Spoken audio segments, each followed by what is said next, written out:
Salud. Salud. Let's get it.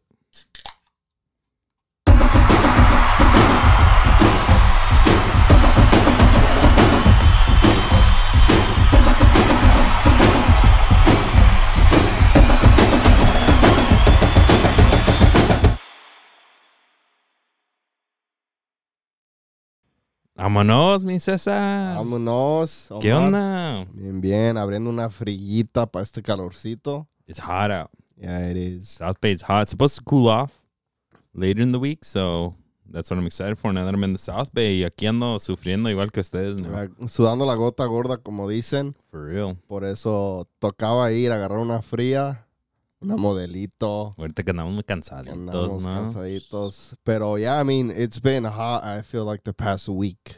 Yeah. It's like in the upper 80s to like 90s. So I'm excited for it to cool off a bit. It's all over the weekend. It's going to be like mid-70s. Perfect weather. Maybe low 80s. Por eso se paga lo que se paga en renta aquí for that 70s weather. Beautiful weather, ¿verdad?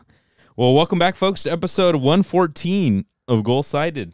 We're excited because our Quakes have moved on to a elimination match against all odds. For real, nobody had him, bro. Even us. We did not even think. I didn't think that we're going to get a single point. Yeah, I thought your Chivas had a papita.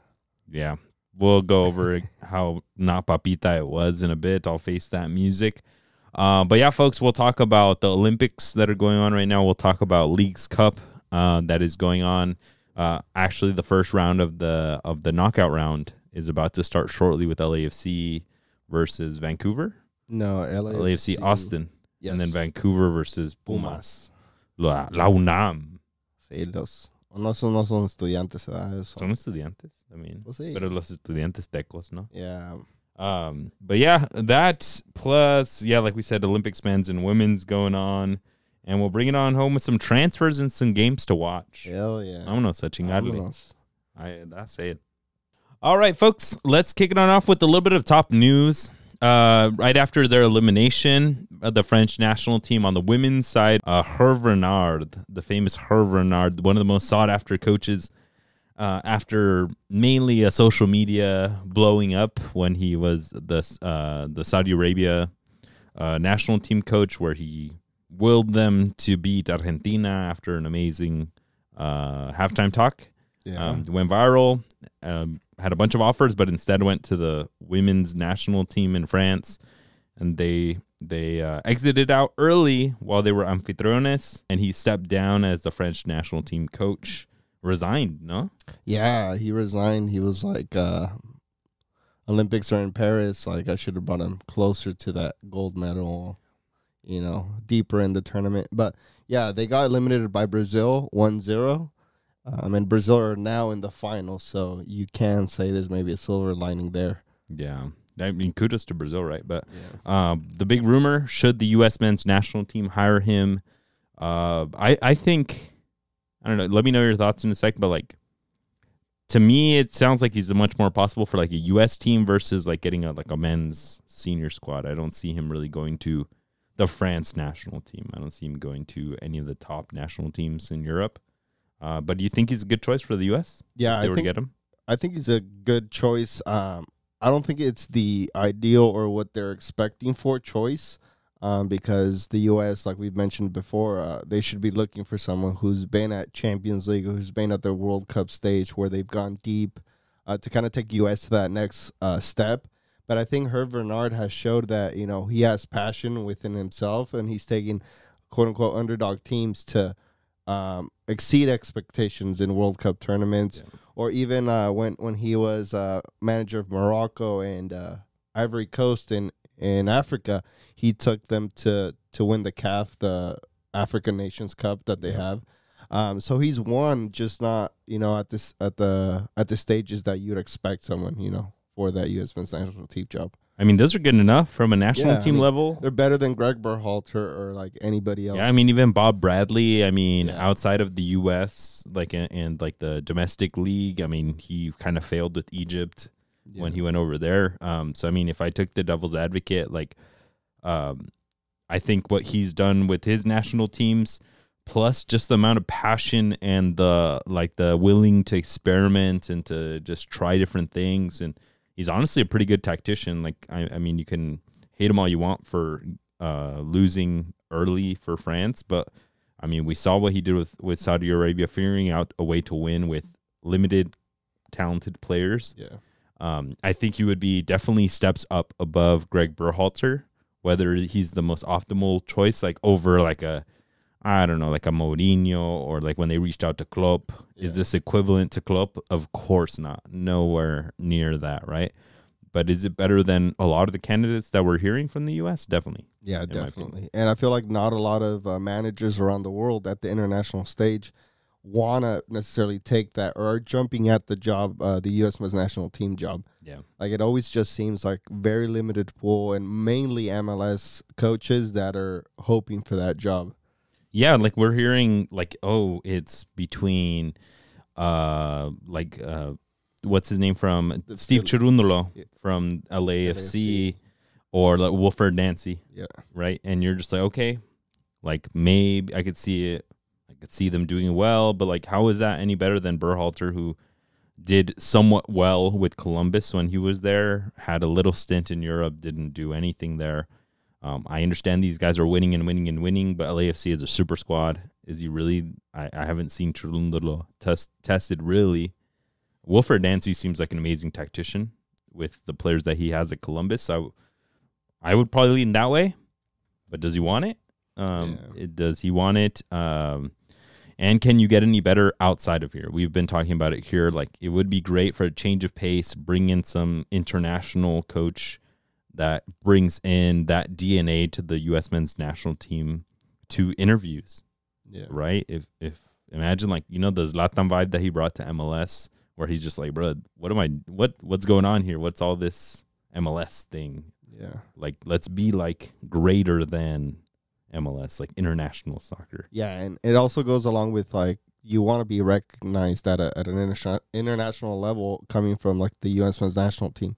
Like, if you just keep picking MLS coaches, like, you're never going to get out of that area that you've, like, comfortable in. Like, get out of your comfort zone, go hire someone who's maybe a little bit more risky, or for MLS or U.S. soccer, it's a bit more, like, not known.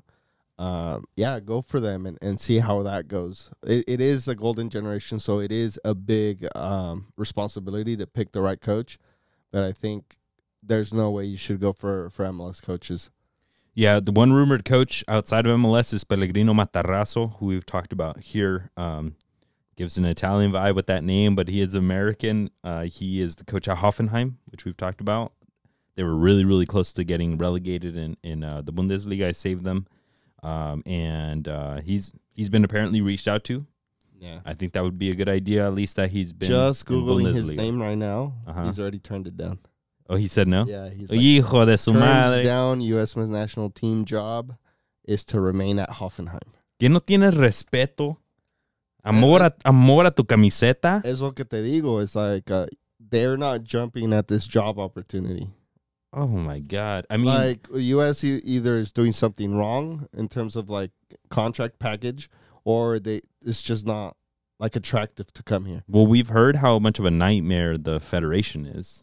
Like, not like in a corrupt way, or maybe even in a corrupt way, like Nepo baby vibes, but even as like just overall how they're managing youth soccer, how they're managing youth teams, how they're, I don't know, positioning themselves as an organization to the public, how they're positioning themselves to the greater soccer world, right? As like not very serious, right? Yeah, I'm almost like not like a golden child, but like someone who, like, just wants to throw money at something, like with the MLS. Mm-hmm. Like, they're just bringing in players on these crazy contracts. But at the same time, like, the U.S. is still seen like an immature league, or like a league that doesn't know much about soccer, that calls it soccer, doesn't call it football. Like, all of these things hinder the image of MLS and U.S. soccer, and maybe that's why now nobody's jumping at the job. But there's got to be that one coach that can see the dream, that can see the idea, that may be a bit untested, but like untested for like a European, like untested if they wanted to be the Spanish national team coach, right? But that has the idea, has some experience, and that they can bring in, you know, and just give them the reins, and they're dynamic, right? Like we've seen it play out in Liga MX with like a Anselmi and with all these young coaches that are coming in. They got it. Yeah. And it's a whole different ballgame, the new style of play. And I think that's what the U.S. would need. So if they can bring like the dude from Reims, the famous dude that that played from Football Manager, if you can bring in like, I don't know, like a De Servi, right? Those kind of younger blood. And if they're not that tested yet, but they already coached in the Premier League, they coached in Bundesliga and La Liga or something, give them a go. And maybe now in hindsight, maybe Jesse Marsch was kind of like that better pick. I mean, but he was kind of for a bit like seen as like a meme, right? We were making fun of him here because he was like went to commentating, right? And like on field commentary, and we're like, okay, my guy, like once you kind of get there, because we see it in Mexico, right? The moment that you sit at the table, you're probably not going to get any more calls for a while. And that's what we thought, but then Canada came a knocking, and look at him go now. But Jesse Marsch probably was. It definitely was. Would have been a better, more dimensional pick than what's in Greg Berhalter. Yeah. And we're seeing that because he's developing these guys, and he's cooking. And from the interviews, it sounds like he's working with the academies and everything. Who knows what he's doing now with the fucking shit show going on with the spying and shit. But I mean, that's no su pedo. And the interviews made it crystal clear that he's there to develop Canadian football and that he cares about young players and young talent, which is good. It's what you want from any national team coach. Yeah. So and it's wild how miss from U.S. soccer. Yeah, it's wild how passionate you could be when no es tu patria, right? Like, I mean, maybe he has some Canadian in him somewhere, but like, to my understanding, he's American. But like, you have that passion to be able to want to do it for this country. That's sick. But yeah, Hervernard maybe, or if they do Wilfred Nancy, at least I think that would be pretty sick. But it should be better. They have to go outside MLS, in my opinion. But it's probably the ones that want it. All right, let's move it on to another coach that has stepped aside. Actually, not stepped aside, got completely fired. Fernando Ortiz El Tano from Monterrey de Mexico. He got fired after they got grouped in Leagues Cup. They didn't win a single one. Didn't even go to penalties or anything, no? Nothing. It just... And even like during normal play, it just seems like they were just dreadful. Like the players didn't want to be there. There was no energy from the players. Pumas le dio la vuelta al marcador, and it's just like the most expensive team in North America goes out at the group stage. That's like beyond embarrassing. You got like 2 freaking Spanish players. You got like a bunch of players that just played Corona, in Europe. Yeah, you have Arteaga. You have Maxi Mesa is like one of the best paid players in Liga MX, and like it just seems like there's like mediocrity going through that locker room, which you've been calling out since Tano was at America, that like it seems to be the DNA that he puts into whatever team that he's in. Yeah. I just don't understand why you go from Vasco, who was very pragmatic, and Monterrey, to Vucetich. I think it might have been Vucetich, then Vasco, but either way. And then Tano Ortiz, which we've known, like Tano Ortiz did well while he could have with America, but he couldn't break through. Mm-hmm. So like, with all of this, the running theme in Liga MX to get these new, young, badass coaches, for you to fucking recycle, I feel like you're doing a disjustice to the team. Like, what is I understand the ownership is trying to give this, like, oh, we're almost like a European team vibe. Yeah. But, like, dude, like, you're going against, like, fate. You're not putting yourself in the right place to be amazing.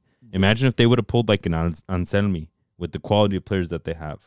They would be shitting on teams. Yeah, and that's I think a really good point what you just mentioned about they're trying to be too much of a European team, because we remember El Chupete Suazo era back in the day within el Tec, in el Estadio del Tec, con Vucetich.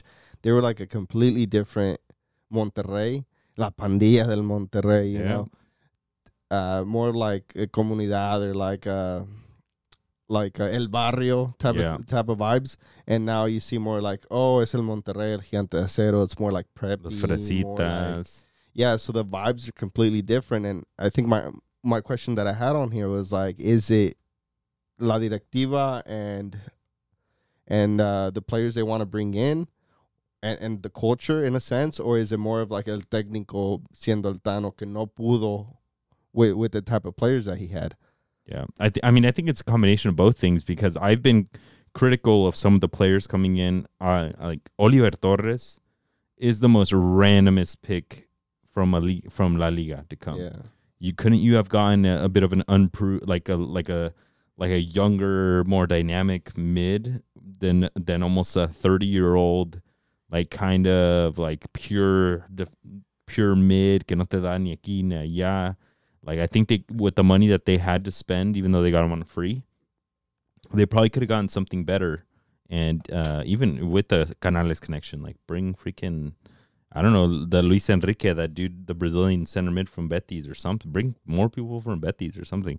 But like, I just haven't been excited about what they have. Some of their players are getting older, like a Maxi Mesa getting a little bit older. Tecatito's not getting any younger. Yeah. So like, yeah, it's just getting stale for me. And for them to not rejuvenate with an amazing new coach, no me da. So like, I could see it both ways. I think Tato Noriega needs to revisit just throwing money at anything that walks, that looks shiny. But at the same time, like, give the coach a shot. Give yourself a shot with a good coach. Find yourself a coach that's won everywhere. Actually won, because Tato, what's his name? Tano hadn't won anywhere. And then give them young blood, good blood, supplementing the amazing players that you have right now, and let them cook. Yeah, I think overall, just Tano wasn't the right guy for the job, because the way he left America was like almost like, well, it was a case of they were in the semifinals or quarterfinals, and he wanted un contrato to be renewed for next season, but America's like, no, like, we're gonna wait until the end of the season. Yeah. See how you do. Yeah, so then that he took it offensively. So as soon as he got lo sacaron de la semifinal, he already accepted Monterrey. Yeah. He dipped, which was it's kind of like weird in a sense, porque like, what's your character there then? Yeah. Well, like, who knows lo que pasó behind closed doors, no? Pero a la misma vez, his novelty, su falta de experiencia, his inexperience showed again in Monterrey. That kind of the same vibes that he had at America before he got fired. Out of the Leagues Cup, he was like talking back to a reporter, just going back and forth with him. It's like, bro, like, es un fracaso, call it for what it is, and let's move on and just say, well, it's up to the directiva and whatever they want, but like, have some character to you. Don't just be like toxic. Yeah. Like, you're the coach. Have a bit more respect for yourself y la institución que representas. And show face. And show face. Show face. Your team has sucked 2 years in a row in all tournaments. Yeah. Hay que enseñar un poquito, ¿no? De like, but a lot of these coaches, they just don't own up to it, right? Like, I mean, fue esto, fue el otro, the famous Piojo, vamos a trabajar. ¿Qué vamos a hacer? Oh, nos fue mal, ¿qué vamos a hacer? Trabajar, right? Because that's the political game. You're not going to come out and say, well, fuck, I damn fucked it up. I think Paunovic did own up for the cambios against Tigres in that final when they lost against Tigres. Oh, yeah. But I think outside of that, like, it's very tough, right? It's you're basically saying I didn't do my job right if you do it. Yeah, so it's going to be, they were talking about bringing Sampaoli to Monterrey. Ooh, do it. And that's a crazy shout. But, I mean, Monterrey are willing to throw money anywhere and everywhere, so I wouldn't put it past them. It would have been wild if they would have brought Marcelo Gallardo, También. the ex de River that was at, what was he, at the Saudi League?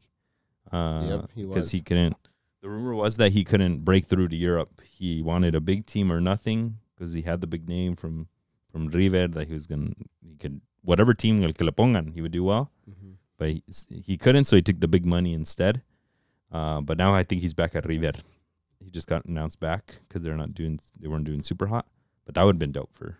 Yeah, we'll see who they pick. Tato Noriega has a big task because he just brought players for Tano. Now Tano's not going to be there, so whoever's coming in, are they going to bring more players o van a tener que hacer con lo que ya hay? Yeah, I mean, for whoever comes, if they bring a big name, at that point, it's all up to the players. Show up. Enséñanos with a good coach, que ahora sí, because like, Canales started showing up. He started doing really well this past season, one of the top contributors in goals. but like a Maxi Mesa, like I think one of the biggest ones. Maxi Mesa's leaving back to River. Probably.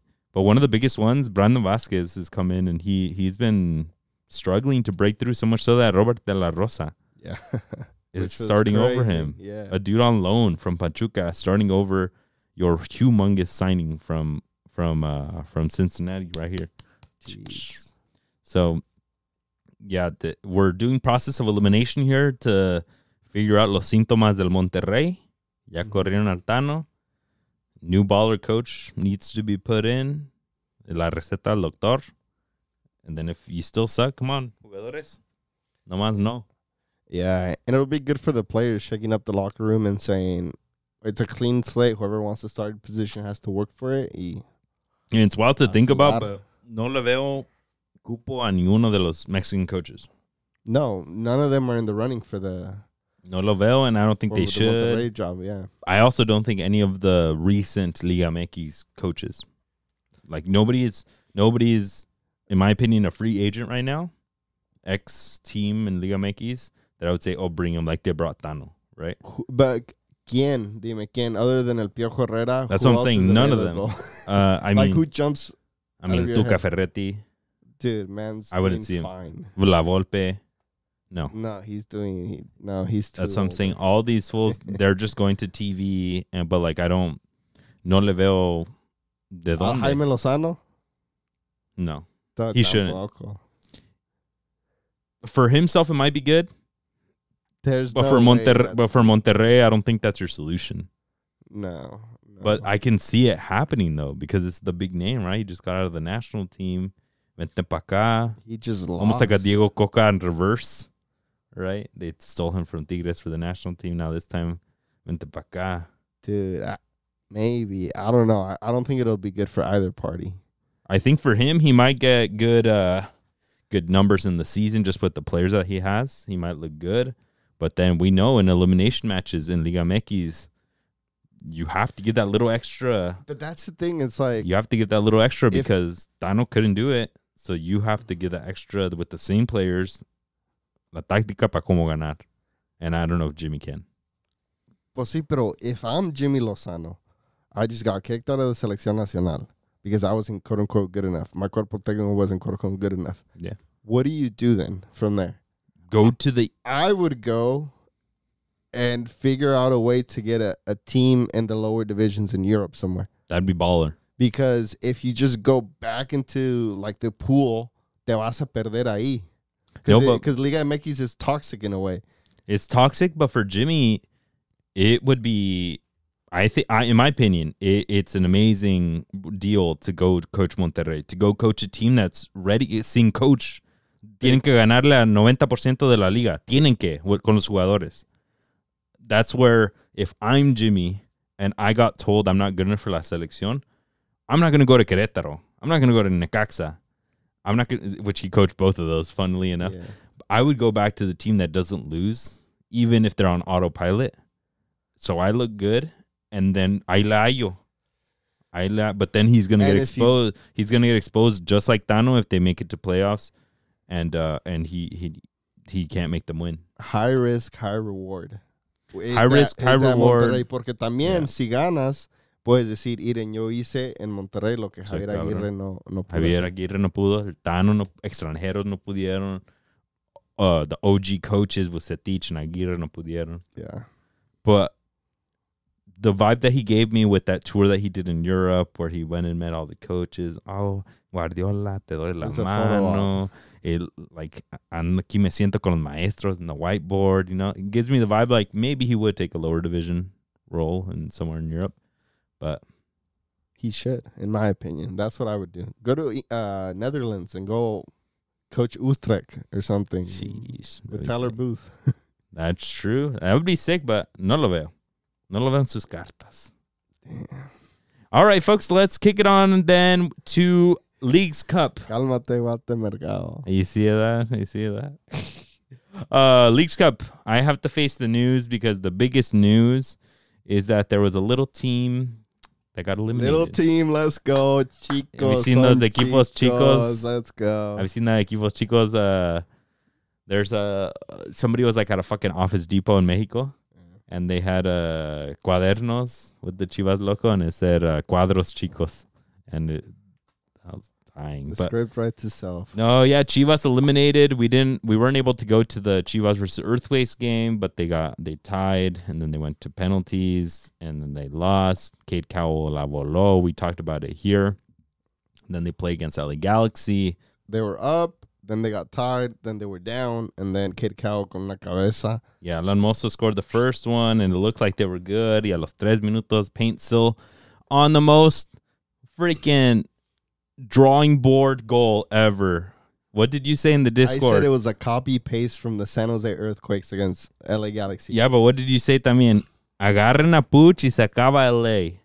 And the Quakes let him do what he wanted, and they paid for it. And then here, the center mid wasn't holding him.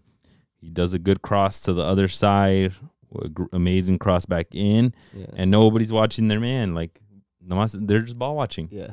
Diva let him go right in. And then Paintsel scored, and then Beck scored one, and then Cade Cowell with the header right before the end of the match, and then they ended up losing in penalties. Yeah, again, same thing. First of all, they didn't do their homework by watching the Earthquakes against LA Galaxy. They would have learned a lot from how LA Galaxy works. High press, then they like to have the ball and then give it to Push. Y Push hace todo y los demás corren a correr, cabrones. Yeah. And Puch is really good. Holy shit, he looks really comfortable and really good in LA Galaxy. In tight spaces. It's so annoying watching him play, but he's really good. When you look at him, you're like, I hate you. Yes. But like he gets the ball in a tight space and he can turn you easy. The little feet, he's faster than you, and he can get that breakaway speed. And like you said, a correr los demás. They're already full speed, and he just puts them through. Or le sale uno, quebre, boom. Or si no tiene, all of a sudden he's taking a shot from like the outside of the 18. It's like Y le salen. Right now he's on fire. So Chivas, they didn't do their homework, and then they couldn't find a way to like break the deadlock. Yeah. After they went down. It seemed, I mentioned it in the Discord, it seemed like they got the early goal, and that was a big relief off of us Chivas fans, because I'm not seeing where this Chivas team can score at will, which has been a problem for multiple years. And it seemed like, I was like, oh, thank God we got that goal. Now we don't have to like worry too much. We got one in, and then immediately the tying goal. And then towards the end, it's like, all right, who's going to step up and score? And it was off of an unlikely hero.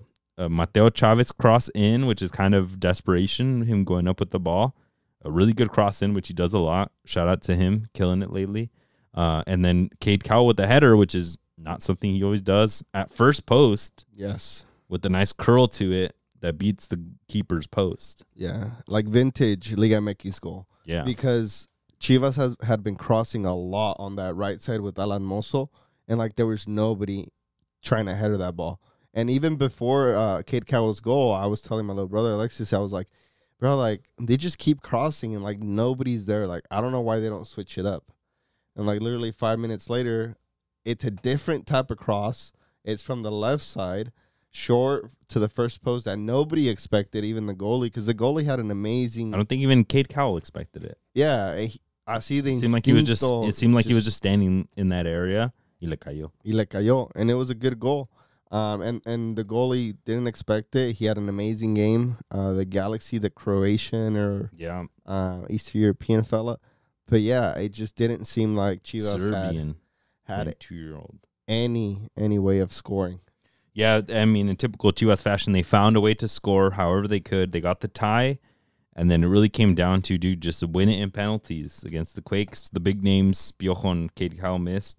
And then in this match, Omar Govea, who I don't know who the hell, like, ¿quién le dijo al coach to let him shoot? I was convincing myself while it was happening. I was like, oh, jugó en Europa. Sí. Like, allá creció más o menos. Yeah, a lo mejor sí practicó patear, ¿no?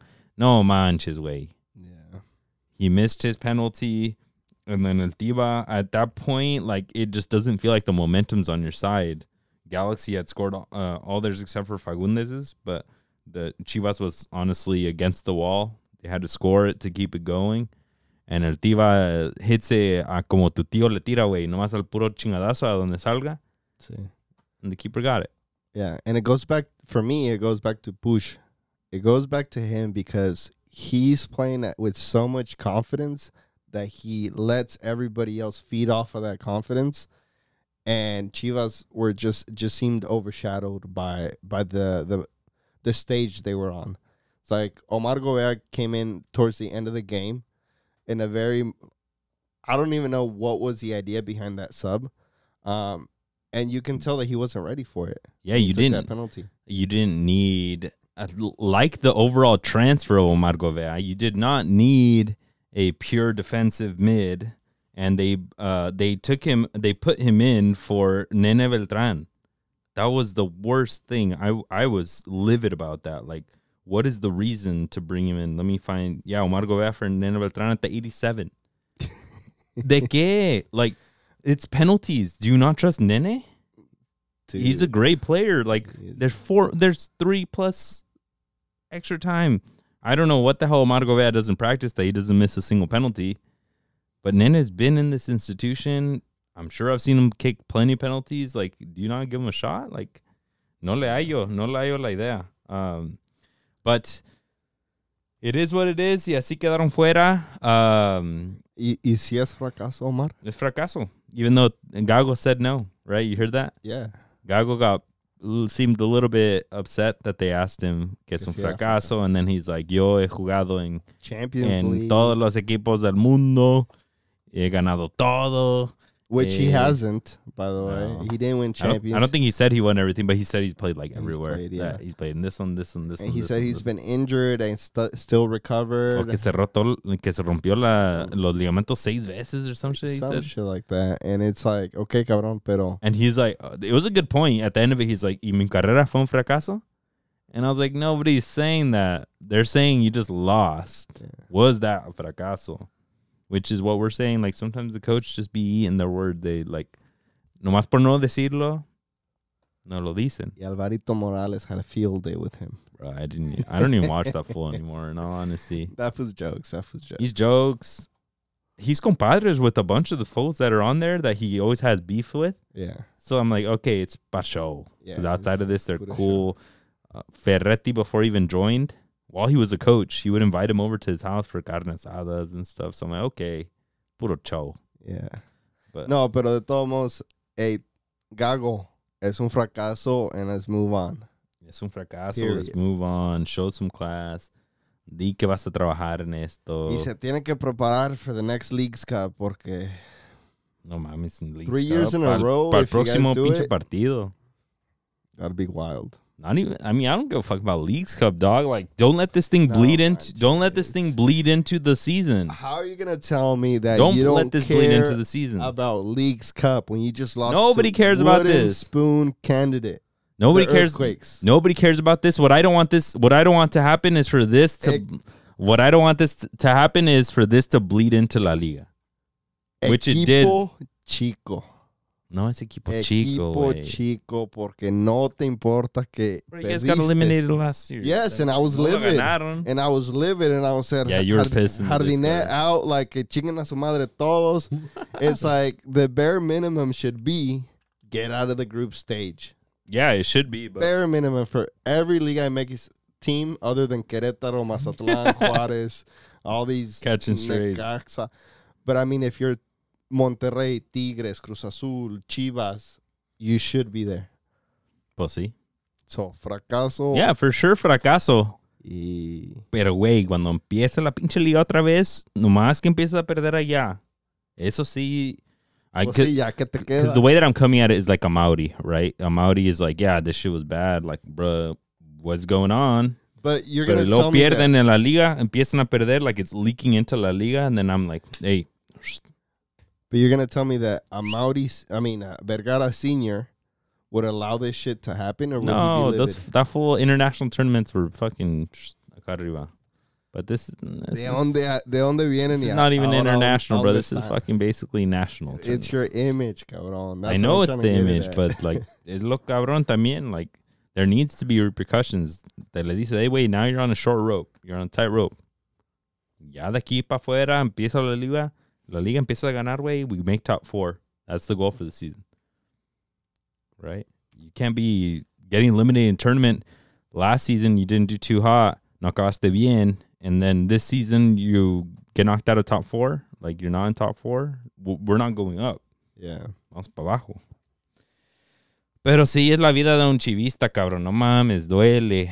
Duele.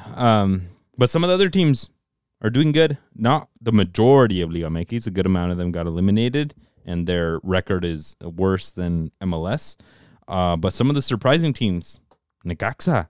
En primer lugar. They needed to win by 2 versus Seattle. And in one of the last couple minutes, they scored the winner. Puro pinche counterattack esos cabrones. Bro, I saw people on Twitter saying que parecían Prime Madrid. Yeah, no, for real, some golazos they were scoring overall. That counterattack by Cambindo. Like 1, 2, 3. Yeah, vámonos. Y gol. Yeah, it was that beautiful. That was a beautiful goal, the Cambindo. They ended up winning 3-1 against Seattle y los mandaron pa su casa. They didn't get eliminated, no? Seattle still moved on. Oh, no. So who got... Mandaron a Minnesota. Minnesota. Minnesota. Yeah, but Necaxa surprised that they're there. I don't know if I'm going to say I'm totally surprised because I'm surprised Juarez is in there. I'm surprised Mazatlán made it as well. So Poderoso Querétaro no this time. Sí, los super gallos que no tenían la tapia this time. Es la cosa. Yeah, pero no, I mean, Necaxa, and they're not going up against our Quakes. So hopefully Tomorrow. we'll be out there. Ahí va a estar yo. I don't know. We'll have to wait and see if I wear the Necaxa, the Quakes jersey. Damn. Pero, yeah, I mean, Necaxa, excited for whatever you're feeling that day. Sí. Yarborough came out with an interview talking about his both sides. He grew up there, no? Until he was like 16. Jugó en Necaxa por un rato. Yeah, so it's going to be a good matchup. Necaxa plays really defensive with that counterattack that we saw against Seattle. That's their signature right now. Le va bien al Fentanes there. Yeah. Mexican coach. And one of the few. Yeah, kind of like quietly working up the ranks. I would say he needs a shot at a bigger team, but he had Santos. Le fue muy bien. Yeah. So it's kind of weird that he kind of started out with a kind of good team. But ojalá de aquí vaya para arriba. The one thing about Necaxa is they rely very heavy on the star players that they have. On the extranjeros mainly. Cambindo is playing lights out and that full scoring against everybody. But they have Paradela, who's ex-River on loan right now.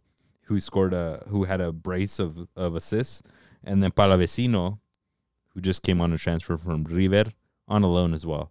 So this team's about to get dismantled, like most crappier teams do the moment that they start doing well. Yeah. So it's not sustainable. Some of the supporting Mexican players need to step up and do well. But Jesus Alcántar, 21-year-old center back. Oh, the dude ex-Sporting. Went and played at Sporting. Okay. What is he, a center back, you said? Yeah, he's a center back, but I think they're using him. Yeah, he was a center back pair with Montes. Alan Montes. Cesar Montes' little brother's there, too. Yeah, how old is he? Alcántar is 21. And Montes? Montes is like 24, 23. Hey, there Hay futuro en el Necaxa. I mean, está alto el güey. Montes? Yeah. He's bigger than Cesar Montes. Holy shit. He's 6'3". I think Montes is 6'2". Ahí se llevan. Sí, wow. Pero that's good that we have another Montes in there para que le eche leña. Yeah, this team's good. They're gonna be a sleeper pick in there, especially because they have a good chance at having a papita matchup tomorrow versus the Quakes. But in my opinion, the Quakes also have a manageable matchup. If they would have faced Minnesota or Seattle, I'd be a lot more afraid. Just because we know the record against these teams in MLS for the Quakes. And then sometimes vienen dormiditos los de la Liga MX right now versus MLS teams. So who knows? Maybe Quakes can get an early goal again. Yeah, so if the Quakes win, they go against the winner of LAFC or Austin. So they get an MLS opponent next match. Watch, they move on and then they play LAFC aquí down the street. Y vamos. Road game? Sheesh. ¿Qué más tenemos? Fuck. What? if LAFC wins and Necaxa pasa, nos vamos también para allá. También va a haber pinche peda. Necaxa shirt allá también. Shit. LA's not ready for It's a win-win for me, I feel like. For real. El que sea, huh? Yeah, Cruz Azul moved on second in their group. They had the opportunity to have won it all. Their first matchup against Charlotte, they tied 0-0, but then they lose in penalties. Yeah. And then they play Philadelphia. They were up in the match, and last minute they get scored on. But some of these matchups got some freaking, like, traen pegue los cabrones. Sí. Against Philadelphia, they were, since the minute the game started, se andaban agarrando los cabrones. También in the Chivas match, Alan Mozo was talking shit with Ricky Pucho por maleta, too. Ricky Pucho was laughing at him for a shitty shot. A shot que lo mandó a la tribuna, Ricky Pucho was dying. And then I think you could see him mouthing, no me importa, no sé qué, or something. Ay, bro, secondhand embarrassment. That fool, Alan, I showed my wife when he shot his penalty. I'm like, I hate this fool because he's so cringe. And he scored his penalty. He hits it terribly. It's bad form all the time. And then he walked back and he's like, como pinche McGregor. No, but the Cruz Azul one was more así, dividido, así como que, hey, me agarraste, güey, déjame. No, vámonos. Dice, todos andaban involucrados y madrazos había. ¿Y cómo se entiende, güey? Gazdag is fucking Bulgarian y pinche los de Cruz Azul, sudamericanos. Pues uno se entiende. Una rayada de madre siempre se entiende. Se entiende. Las malas palabras siempre se entienden. Sí. Hey, mother. El chopped English de los mexicanos. Sí. Hey, tú. Y la That's all you hear. Yeah, pero yeah, todos, it feels like almost every game, especially between Liga MX and MLS teams, was kind of like bumpy like that. Yeah. Was good. It was good entertainment. Now we're getting into knockouts, so maybe, I don't know, Liga MX teams will wake up, and that'll create a little bit more controversy in some of these matches. Make it a little bit tighter, because por ahorita, pues, MLS está jugando bien. Yeah. Cincinnati against Santos. Santos was surprising to me as well. Santos was surprising. In penalties pasaron, ¿no? Pasaron en penales, pero Nacho Ambriz has tall task against the Cincinnati, the jersey you got going on right now. Yeah, I mean, Santos didn't score. They moved on by not scoring because they had a draw, and then that draw they got 2 points from the penalty kick shootout. But they're to my understanding, the only team that moved on, Santos, without scoring. That's like, you've seen that meme with the dude from The Boys, Homelander, where he's like, he kills somebody and then he looks around and everyone's around him, but they cheer for him. Yeah. And then he's like, yeah. That's Santos right now, dude. You didn't score. You lost 3-0 the first match. You didn't score, and then you somehow move on. Yeah, and it was surprising Atlanta didn't score either because they got rid of Gonzalo Pineda, and they're supposed to be better, and it's Atlanta. Pero no hicieron nada. Los Santos, los de Nacho Ambriz, they got the better of him. The one matchup that I wanted to call out that was good was Tigres versus Inter. I know we don't got Suarez there yet. We don't got Messi there yet. But they did. Tigres did win. They showed up 2-1. Scored one of the most beautiful goals of the tournament. Brunetta did. Showed that class. Like 4 touches, no touching on the ground. Keepy uppies. Y golazo. But now they play Pachuca. Se van a eliminar entre dos de los buenos. Yeah. Both of them, Pachuca, CONCACAF champions. Or CONCACAF champion. And then same thing on the other side of the bracket with América, Las Águilas against Atlas. There are 2 Liga MX teams facing off against each other, so otro que se va para su casa. Easy. Wait, I'm surprised Pachuca moved on. I thought they had gone eliminated. Yeah, I mean, it's just because there's 3 in each group, so está medio rara la cosa, but yeah, they moved on. Yeah, even though they lost, I thought with that they had gone eliminated, but it's because they won in penalties versus New York, the head-to-head. Oh, pues se va a poner bueno, mi gente. Keep following the Leagues Cup, que ahora sí, se va a poner bueno head-to-heads. Well, it's always fun to see when you get to semifinals. Is it an all Liga MX semifinal? Is it an all MLS semifinal? Is it 50-50? And then, pues de ahí, it's a coin flip. Last season ganó Miami, right? Inter Miami. Yep. Yeah, that great run, fresh with Messi. All right, folks, let's move on to the Olympics, que ya se nos van también. On the men's side, Morocco, they smacked the U.S. 4-0. Did we talk about it last week? No, huh? No. they smacked them 4-0 a couple days ago already.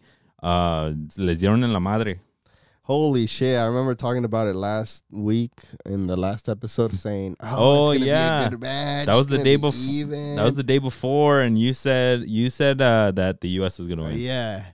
Y que I'm waking up the following morning. Sopas 4-0. No, pinche de Les dieron hasta para llevar para la casa, güey, en topper. Hey, bring that episode down, bro. That shit was, dude, 4-0, no manches. Y no se veía de dónde, güey, like. Madriza pura. Hasta Hakimi metió gol. And then after the match, he's like consoling U.S. men's national team players.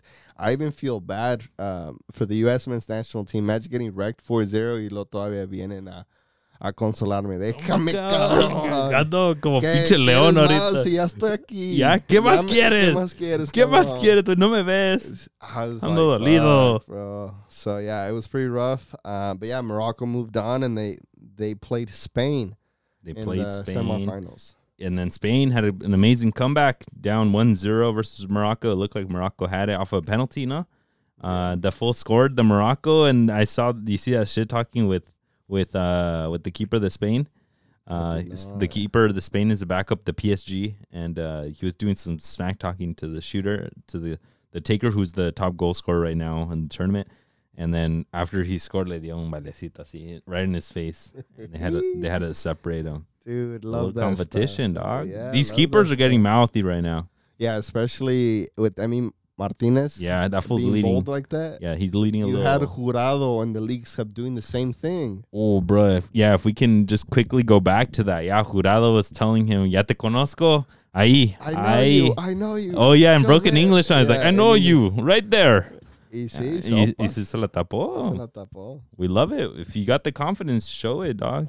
And even if you don't, just try Make that it. shit. It might work. It might or might not work, but try it and believe it. Y a lo mejor. You don't really talk shit as a keeper on penalties, do you? Yeah, I do. You do? Yeah, bro. Any chance I feel like I've seen you hit. Yeah, but like I've talked shit before in Sunday League when I used to play. I'm gonna start playing now. Sunday League. Sheesh. You can go right? Yeah. Let's go. Vámonos a salir del retiro. But yeah, back in the day, I would talk shit. I would talk mad shit.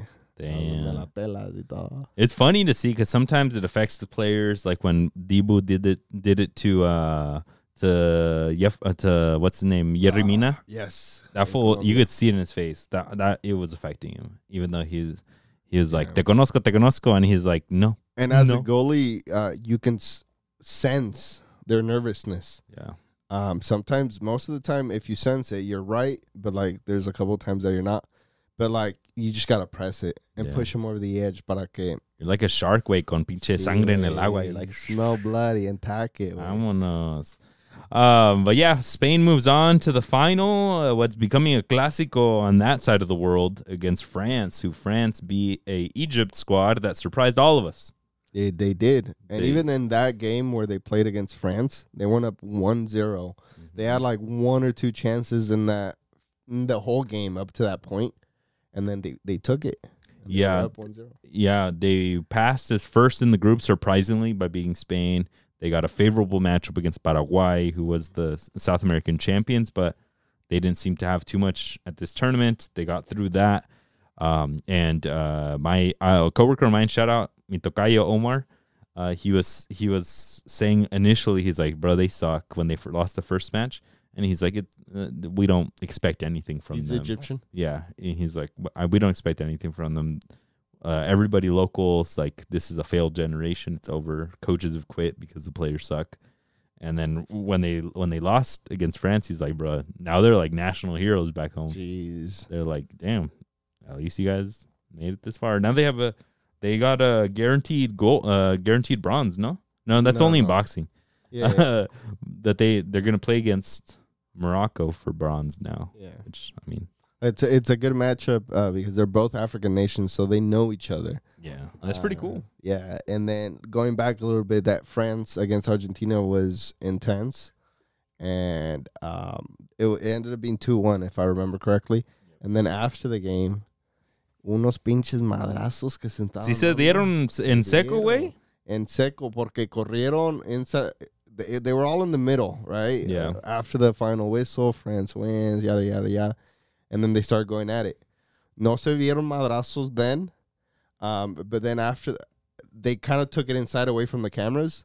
And then after the game, during the Egypt game, they're like, oh, so-and-so got a red card from the incident from in the locker room. In the locker rooms. Sheesh. So I saw a video that their meme pages were putting out about a fight in the locker room, but it ended up being like a Copa Sudamericana final that looked, they had similar jerseys. But that's crazy. On the field, se vieron los madrazos, but Henry was over here like, ve la pela, and like not even paying attention. Yeah. Mateta and Lacazette were over here hugging on the side, and I'm like, bro, you're the most veterans. Entrele a los madrazos, let's go. Help out your homies. Yeah, and then he's tall too, so bro, el que se le ponga Mateta, buena suerte. Mateta seems like that cool, like chill vibes, pero si quieres, lo encuentras. Aquí está, güey. But yeah, it's been massive for France, this team. He was a great pick because even before the tournament and the Premier League, he was doing great. He finished off the season great with Crystal Palace. That new coach did wonders. Yeah, and then now he took it into the summer, to the Olympics, y ahora está en la pinche final. Lacazette was the one that I was more concerned about, right? Lack of threat, you know, as an Arsenal fan, we loved him, but we didn't love him. But I mean, he's also showed up. He's got some goals también. But yeah, Argentina got sent packing. Now Enzo Fernandez apparently has a leadership role on the Chelsea team, and everyone's like crazy. Everyone's like, what a way to punish him. Yeah. Right? All the like a reward instead. All of the the players of color on the team were posting like, oh, that's how you feel, dog, when the video came out. And for you at the team to give him that role, that's crazy. Like pa qué? Like pinche Chelsea. Pinche Chelsea. That's what we say. All right. So yeah, that's the final. That's gonna happen, I think, Friday, which is kind of weird. I thought they would have stacked the women's and the men's Saturday, Sunday. But for it to be Friday during the day, like, you know, we're working out here. Yeah, that's true. But yeah, Friday, the men's. Saturday, we'll move on to that. The women's. The U.S. women's national team is ultimately on track to win the gold, in my opinion. They have a matchup against Brazil. Brazil with the historic Marta trying to make it there. She's back. She didn't play the semifinal because she got the red card against Spain. They did end up losing that match against Spain, which they were going to lose anyways. I mean, it's fucking Spain. They're super strong. But yeah, she threw in a flying leg kick. Pinche karate kick. Just crazy. Like, and she completely regretted it. She's like, why did I do that? You could tell it on her face. She's like, if we get eliminated, it's going to be my fault. They made it as one of the best third places. That's the only reason why they made it through. But you could see the regret in her face because that would have been her last Olympic match. Yeah. And now. And that was my initial thought when she got the red card. I was like, bro, there's no way she's going out like that. Like, for real. But yeah, then they were able to get past France 1-0 and then past Spain 4-2, even without Marta, which was crazy because they had just lost to them. And now they're in the final against the U.S. That's crazy. This Spain team having just won, they won the World Cup, no? Yes. They won the World Cup. They won Euros. Yeah, they won the Women's World Cup 2023, and then they won the Nations League for women's just recently. So it was an upset. It was a humongous upset because this team was primed and ready, the Spain team, to have won it. And Brazil, as a third place team, making it all the way to the final is crazy. But this is setting ourselves up, in all honesty, for an amazing women's Gold Cup run, which they haven't placed in medals in like 16 years, I believe it is. Wow. And then there's not the same restrictions there are in the men's side, right? There's no youth. Need to it. But the U.S. women's team is trying to turn the leaf with the new generation, with Trinity Rodman, Sophia Smith, the young players.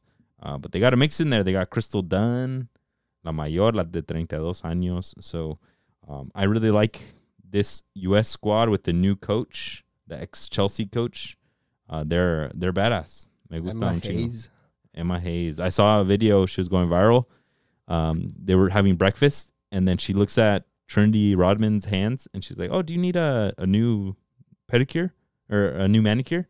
And she's like, kind of. They're getting messed up or something. And she's like, oh, well, just letting you know, I got a nail specialist for the whole team for today. to get ready for the game. There we go. And all the squad, the girls around her were like, "Oh my god, fuck yeah, like hell yeah!" And I was like, "Dude, that's team culture Those right are there. The details, the little things, men, coaches. This is the little thing. Get the team morale up. Cuando el otro güey, the fucking Russian or wherever he was, cuando chingados." That's lucky dope. I'm happy for that. That's cool. It is about the little details. Yeah, you could be a hard ass on the field. You expect certain expectations, right? Yeah. But then your team is happy. Van a jugar mejor. Team morale. Right? So that was super cool. I was like, bro, she's badass. This shit's cool. Emma Hayes, let's go. Shout out to you. Kudos to you.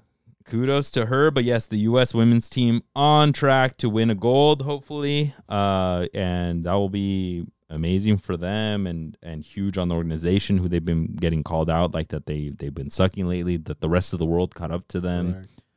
Pues ahí está, cabrones. Ahí está, yeah. I was watching the U.S.-Germany game, and when Trinity Rodman scored her, was it her or Sophia Smith? It's Germany. Trinity Rodman got an assist to Sophia Smith, I think. Got it. Yeah, I was like, damn, like I was low-key surprised porque it goes back to that 2023 World Cup El Fracaso, where everybody else, even the Netherlands, were all of a sudden competing, and it just felt like the U.S. was starting to slack behind. Mm-hmm. But this is como decimos, un golpe de autoridad. Yeah. I mean, they did get, I think the Japan women's team is not 100% there yet to compete at the level. So they did kind of get like a good path there. The German squad was a tight match, but the U.S. looked good. But I think ultimately what we are seeing is that this new generation is all right. They're doing well. They're empowered with an amazing coach. They're going to be good for a good while. And then maybe it was just like, the growing pains at the last World Cup, or that coach just wasn't it. Yeah. But Emma Hayes has an amazing track record with Chelsea, the most winningest coach at Chelsea. Bruh, she's going to win. Damn, if they only did the same in the men's side. Get the most winningest coach. Easy. All right, Cesar, let's move it on to the U20 CONCACAF Championship before we bring it on home, because estuvo bueno. Estuvo buenísimo ese juego. Mexico versus the U.S. Everyone's been throwing the Mexico out of the conversation as the powerhouse, even at the youth level. It seemed like the U.S. has the big names. Everyone's expecting them to do well. They had Cruz Medina there from the U.S. team. And then on the Mexico side, they had Emi Ochoa, keeper. And then they also had Nico Sakiris. Right? Oh, yeah. He was starting. Tournament, like player of the tournament. Player of the tournament, yeah. And then Mexico down 1-0 off of an amazing goal by one of the U.S. players. And then the Mexican team in the 97th scores a goal de Mateo Levy, Cruz Azul. And then in like the 100 and somethingth, Diego Ochoa from Chivas, center back from Chivas. For real, he looked like a forward. You could see him when they open the ball wide to the winger, and you see him just trotting up like a center back, right? You're just like, con tu calmita, ahí voy, espérame, ahí voy. And then the ball comes over, and he beautifully headers it contra poste. And it was one of those, like, it's coming, you step back, you like jump back, and then header it. Yeah, de hombres, güey, de grandes. That's an amazing header. Pinche Jared Borghetti, Rafa Marquez vibes, like. It was a great goal. Yeah, I was watching it. I was like, no manches, que golazo. And those are the things you want the youth level to have, because those are los huevitos. That's that little extra DNA, that the winning DNA that they have in there, that they can carry the rest of their career to be like, bruh, no matter what, if I'm counted out, I can come back and win this. And that's what, as a Mexico national team fan, that's something that you should be excited about, that this generation has. Yes. Now I'm going to play devil's advocate and be maybe pesimista aquí poco, pero siempre hemos tenido a youth squads who have been competitive and who have won things and who have shown that they have heart, that they have garra. It's like, can we translate that into the senior squad, into senior teams? Yeah. Please, for the love of God. I mean, what I'm seeing now from a lot of youth players, and what I'm hoping is like a new, like a revolution that's happening, is that a lot of these youth players seem to have an attitude like they know they have to be the ones to save la selección. Okay. It's not going to happen if they don't fix it, right? So I'm hoping that that's what happens when Carlos Vela and Gio Dos Santos and all those fools were playing. I think their senior level teams were stable enough. So you see them and they seem like they're all partying and no sé qué, just having a grand old time. Back seat. Yeah. So como que no se les necesita tanto. And then they come in and they do amazing, right? They were some of the best players at World Cups that Mexico's had in a while. But these players, I think they know that they have some extra weight on them. That like, hey, when I'm 22, 23, I have to be at the World Cup and balling out. Maybe even be in Europe already because my selección is not doing good. And I think if they have that attitude, that's the only way that the Mexican player is going to change. That's a good shout. Pues sí, ¿no? All right, folks. So, yeah, la Selección de México U20 Champions de la CONCACAF, which is a good title to have a little bit of the forefront of the youth levels. And let's move on to some transfers. Just a couple of hot topic news to close this out. The West Ham is making a whole bunch of moves. Füllkrug, el famoso Füllkrug de Dortmund, the national team to Germany. He gets a transfer over to West Ham. They get their solid striker. Yes. They were struggling with Gianluca Scamacca a couple years ago. They were struggling with Michael Antonio this past year. They're good. They even put Jared Bowen up there, remember?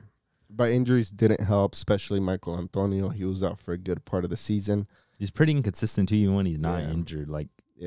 Like very good player, strong, but I think Füllkrug comes in como Zapato, fits right into the system. Tall, target man, and proven scorer, Champions League scorer. There's not a lot of them. There are not a lot of nines that are proven scorers right now, and I think they struggled. He did really well with Germany at the Euros as well, so I think and then they got him for like 30 something. It's a perfect bargain. Like, holy shit! Like, I'm surprised he didn't go anywhere else. Yeah, I'm surprised Dortmund didn't ask for more after like the Jude deal and all the players, the youth players that they've sold. And then he still has that gap in his teeth, which is icónico el cabrón. Y sí, ahí en London se lo arreglan. And then they also got Guido Rodriguez to West Ham, and they united the America center mid. Yeah, and he's most likely going to start because he's coming pretty high regarded from Betis. And they had Kufal next to. No, they had Paqueta a little bit ahead, but they had Edson and was it Kufal? No, it was the Chechen. Yeah, I forgot what. I always get Kufal mixed with that fool. Souček. Yeah. Edson with Souček, which honestly I thought Souček was kind of dragging the team down a little bit. And with Guido Rodriguez, though, the double pivot, I think, could be pretty strong with the good 10. And again, another great steal from West Ham because Guido Rodriguez was poised to go to Barcelona. Didn't end up happening for whatever reasons, and now they get him. And then, reuniting that America midfielder that was champions against Tigres back in like 2015 or whatever it was with that crazy orange jersey that now I want to get. But yeah, I think they're gonna do really well together in this Premier League season that just starts in like a week and a half. I could see all the America fans being like, "Our mid in la Premier League." Cabrón, pa que sepan. Sí. Ni que fuera canterano, güey, no manches. Basically, bro. Yeah. All right. In other news, Julian Alvarez, Atletico Madrid. I don't know if it's fully 100%. 100%. Here we go. Done deal. Fabrizio 80 Romano. mil. 80 mil. No, 90 something with add-ons. And everybody in their mamas is up in arms that City is spending money. City is getting a lot of money when they're already spending too much. They're replenishing by actually selling players. Cole Palmer for an arm and a leg. Julian Alvarez for the rest of the damn body. Todo. Yes. Yeah. Julian Alvarez came from Real. From River. From River Plate for like 15 million. And they're selling them for upwards of 90. It's crazy business. River probably has a sell on, though. Hopefully. I mean, right now. Holy shit. That's what I don't get from Argentinian teams. Like, how are you producing and exporting so many players but somehow be broke? They're not broke. I mean, look at their todavía me debes, cabrón, páganos. look at the owners' bank accounts. I can guarantee you they're not broke. Their stadiums are falling apart and shit, but they're living life. Yeah. But anyways, yes. So it was a deal between. So it was a 3-part deal. Atletico Madrid, Chelsea wanted an Atletico Madrid center mid. I forgot his name. So he was gonna go there. They were gonna get Conor Gallagher in return, but they were also waiting for the Alvarez deal to come through. And that was like their 3-part deal that they wanted to make sure happened. If not, they wouldn't get Julian Alvarez. Did it work? Did it happen? And then Gallagher's going to Atletico Madrid? Gallagher's going to Atletico Madrid. No, as well. this is wild when these British fools come to the La Liga. Yes. It's like when Trippier went to Atletico Madrid as well. I was like, what the fuck? Gallagher looks weirder to me. Like that fool se me ve muy posh de England. And for him to be out there. He's going to go to Ibiza on his days off. I bet. I want to hear him speak Spanish. But yeah, Atletico Madrid is stacking up, and they should be candidates. Ahora sí, serious for La Liga. Ahora sí. Ahora sí. See. Now, yeah, he's going to play every minute. Yeah. Well, he's probably going to play a little bit of the 10 with Morata up top. Morata went to AC Milan, no? Did that go through? Holy shit. Yeah, I think so. I think he's going to be the undisputed starter fighting with Depay, maybe. Well, that's what he was complaining about because he wasn't starter. Yeah, that's what he wanted. So maybe they guaranteed him everything. I'm sure they for sure guaranteed him. Yeah, he did go to AC Milan. Yeah, so he's got the spot there. Depay is chilling on the bench. No te vas a estorbar. Nada. No, you're chilling. One other thing I wanted to call out. Oh, yes, me olvidó. Oh yeah, Mark Goldbridge. Going back to your point earlier. Complaining how much Manchester City is getting from this deal, saying that there's something going on, they need to be stopped. The English Premier League is inflated, this and this and this. What are you gonna stop? And I'm just like, you're salty. You're salty. Your club can't do that type of business. It is salty, and they're not doing that type of business because they're getting people like Anthony for $100+ million. Y no resulta. They're not going for players who have a greater potential and not just stars. Your club is you're on the wrong side of Manchester right now. Fuck. Damn. That's bottom line. And like, if you're a real Manchester United supporter, you'd understand that as well. Yeah, and they're the best team in England, possibly the best team in the world. They didn't win the Champions League, obviously, but like, best teams can sell their players for a lot. Yes. How is that tough to understand? They have an amazing backup player. That is better than the majority of starters in other leagues. Who happens to be Argentinian, I give you that, and has won the World Cup. So like, what's so hard to grasp that teams are coming for the best team, one of the best team in the world's bench players, and wanting to pay a lot. Same thing with Cole Palmer.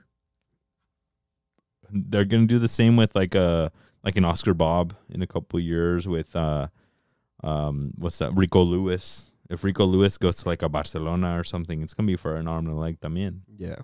That's what it is. It's just Manchester City. They got assets everywhere. They got Montevideo. They got Girona. They got plenty of others. But none of these players are even from there. I know, but I'm just saying, like, they have a longer-term vision than maybe what Manchester United are doing right now. And it helps that you're just winning and winning and winning. Yeah. You'll always be sitting pretty. All right, last one I want to call out. Marco Reus to LA Galaxy right here down the street. Contract until December 2025.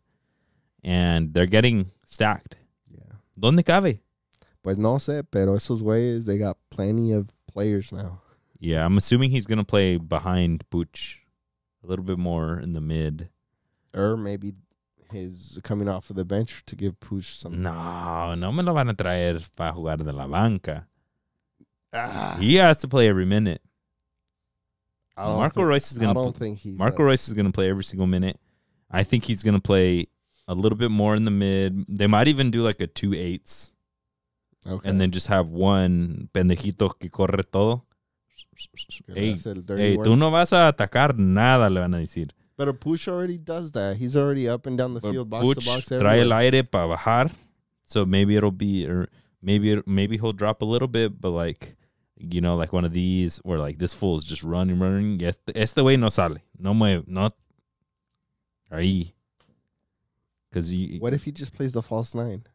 who? Royce. Yeah, that's right. He might be the 10 and bring Puch a little bit back, but he's got so much condition that he goes up a lot.